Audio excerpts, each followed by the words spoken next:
आज मी तुम्हाला भात करून दाखवणार आहे, एक मस्त नॉनव्हेज बरोबर खाण्यासाठी. तर पुदिना भात करून दाखवणार आहे आज मी तुम्हाला. तर त्यासाठी आणि हा आहे ना, हा भात फक्त नॉनव्हेज बरोबर छान लागतो बघा खायला आणि एकदम टेस्टी लागतो. तर ह्याच्यामध्ये ना मी एक मुठी भरून पुदिना, गच्च मूठ भरेल एवढा पुदिना घेतला आहे. कोथिंबीर पण तेवढीच घेतली आहे आणि लसूण घेतला आहे मी 2 गड्डा लसूण घेतला आहे, 2 मिरच्या आणि 1 आलं घेतलं आहे. आता हे आपण सर्व मिक्सरमध्ये वाटून घेणार आहे. आता हे तांदूळ आहे, हे तांदूळ मी बिर्याणी बासमती बिर्याणी राईस घेतलेला आहे.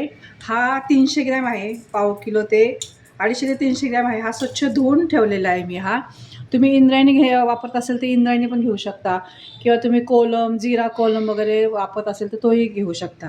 तर मी हा घेतलेला आहे, हा धुवून स्वच्छ ठेवलेला आहे. खूप टेस्टी आणि छान लागतो बघा भात. आता हे मी सर्व आहे, हे सर्व मी मिक्सरला बारीक करून घेणार आहे. आता हे वाटून झालं. असं थोडंसं पाणी घातलं मी ह्याच्यात वाटतं ना. आता हे वाटण तयार आहे. आता आपण गॅसवर पातेलं ठेवूया, गॅस चालू करायचा. आपल्याला फोडणी करायची आहे. तुम्ही ह्याच्यामध्ये तूप घालू शकता, तेल घालू शकता, किंवा तेल तूप दोन्ही मिक्सही टाकू शकता. आता मी थोडंसं तूप आणि तेल हे दोन्ही मी घालणार आहे. 1 चमचा मोठा तूप घेतलेलं आहे.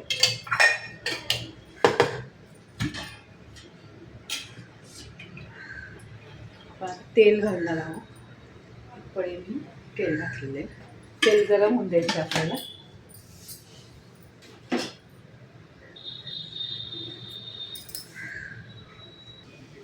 आता आपलं तेल तापलेलं आहे, त्यात आपल्याला जिरे टाकायचं आहे.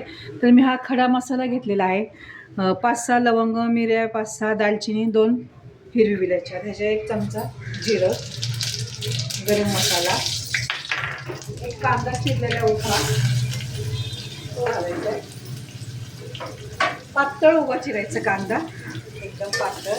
त्याचा मी पातळ चिरून घेतलेला आहे. आणि एकीकडे मी गरम पाणी करायला ठेवलं आहे. आपल्याला ह्याच्यामध्ये गरम पाणी घालायचं. एकदम सुंदर लागतो बघा हा भात. पुदिना भात म्हणतात आणि हा नॉनव्हेज बरोबर चांगला लागतो. चिकन, मटन बरोबर हा भात चांगला लागतो. कांदा थोडासा आपल्याला गुलाबी रंगावर परतून घ्यायचा आहे. हे पहा, कांदा लाल झालाय. आता हे वाटणीने वाटलेलं हे सगळं आपल्याला ह्याच्यामध्ये घालायचंय. पुदिना, कोथिंबीर, आलं, लसूण आणि 2 मिरच्या. मिरची जास्त नाही टाकायची, आपल्याला तिखट पण नाही करायचं आहे, कारण आलं लसूणचा पण वास राहतो ना ह्याच्यामध्ये थोडंसं, ते पण तिखटच असतं आलंच. आता हे छान आपण ह्याला परतून घेऊया. हे मी बारीक गॅसवर परतले. आता ह्याच्यामध्ये आपल्याला थोडंसं मीठ घालायचं आहे, पुन्हा परतायचं आहे. आता ह्याच्यात धने पावडर, हळद वगैरे काही घालायची नाही बरं का. हे असं आता बघा, हे पुदिना आणि कोथिंबीरचं सुंदर वास येते एकदम. आणि हा भात आहे ना, मुलांना तर खूप आवडेल बघा. एकदम बिर्याणीसारखा लागतो भात, किंवा मुलं असंही खातात. कोरडा भात असंच खातात, छान छान लागतं असं खायला. आता हे परतून झाले. आता ह्याच्यामध्ये धुतलेले तांदूळ मी घालते. याला जास्त आपल्याला असं मऊ पण नाही शिजायचं, बिर्याणीसारखं सगळं शिजवून घ्यायचं आहे.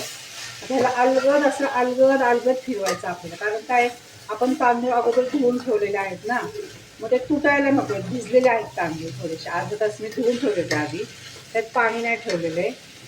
आता ह्याला आपण तेलामध्ये परतून घ्यायचं आहे अगोदर, म्हणजे तो तांदूळ कसं आपला भाजलं जाईल ह्याच्यामध्ये. असं अलगद हाताने असं फिरवायचं आहे त्याला. आता आपले छान परतून झाले. मी अलगद हाताने असं छान असा परतलेलं आहे. आता मिक्सरमधलं धुवून मी हे पाणी ह्याच्यात घालते आणि आपल्या ह्याच्यात गरम पाणी घालायचं आहे, गार अजिबात घालायचं नाही. हे पहा, आता मी गरम पाणी घालते. तांदूळ बुडेल एवढंच पाणी घाला, थोडंसं त्याला जास्त, थोडंसं. जवळजवळ मी 1.5 ग्लास पाणी घातले बघा ह्याच्यात. 1.5 ग्लास, पाव किलोला 1.5 ग्लास पाणी घातलं. आता मोठ्या गॅसवर ह्याला एकसारखं परत हलवायचं नाही आहे. आता ह्याला उकळी येऊन द्यायची. ह्याच्यात मी मीठ घातलं आहे चवीपुरतं, थोडंसं चाखून बघायचं, मीठ लागत असेल तर मीठ घालायचं. आता ह्याला उकळी येऊन द्यायची. हे बघा, आपल्या भाताला छान उकळी आली आहे. आता मी काय करणार आहे, बारीक गॅस करणार आहे आणि त्याच्यावर झाकण ठेवायचं आहे. एक 7 ते 10 मिनिटं आपण हिला असं झाकून ठेवूया, म्हणजे छान शिजून निघेल. आता बारीक गॅस करायचा. आता 10 मिनिटं आपण वाट पाहूया. तुम्ही हा भात कुकरमध्ये पण शिजवू शकता कमी पाणी घालून, तसंही चालतं. आता आपण हे 10 मिनिटं मी आता हे ठेवणार आहे. हे पहा, आता भात आपला एकदम मस्त शिजला आहे. हे पहा, असा लांबका हे पहा, छान शिजला आहे भात आपला.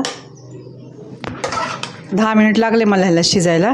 आता तुम्ही ह्याच्यामध्ये हळद धणे पावडर पण घालू शकता, पण हळद आणि धणे पावडर न घालता पण हा भात खूप छान लागतो. हे पहा, आता हा मी काढून घेते. हे पहा, आता हा पुदिना भात मी केला एकदम मस्त. आणि अशा पद्धतीने तुम्ही करून पहा, खूप आवडेल मुलांना. आणि माझी रेसिपी कशी वाटली ते मला सांगा, आणि माझ्या चॅनलला लाईक सबस्क्राईब करा. धन्यवाद.